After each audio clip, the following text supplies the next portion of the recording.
యేసుక్రీస్తు నామమున అందరికీ శుభాభివందనములు. నిన్నటి దినమున అనగా 31/5/2025 ఎర్రమల్ల సంజీవమ్మ గారు ప్రభు నందు నిద్రించారు.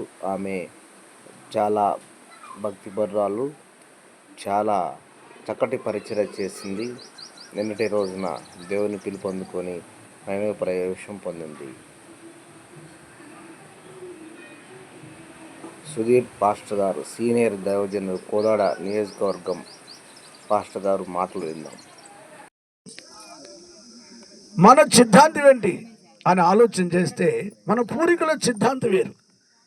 మనం ప్రభుని నమ్మన్నప్పుడు మన తాతలు ముత్తాతలు కూడా అప్పుడు మనం కూడా చూసాం. దింపుడు గల్లం అంటారు. ఆ దింపుడు గల్లం దగ్గర పిలిస్తే లేవదు కదా, పలకదు కదా. అది మానవ జీవితంలో అర్థం చేసుకోవచ్చు, అర్థం చేసుకోకపోవచ్చు. అలాంటి రీతిలో ఆలోచన క్రైస్తవులు లేదది. ఆ దింపుడు గల్లం లేదు. పెట్టి అక్కడ ఎత్తామంటే సమాధి కాడికి తిరిగి రావాలి. ఎందుకని ఒకళ్ళ పిలిస్తే లేస్తే ఏంట్రా ఇదంతా కథ ఏంటి, ఈ బ్యాండ్ మేళం ఏంటి, ఏడుపు ఏంటి, ఇదంతా ఏంటి అడగొచ్చు.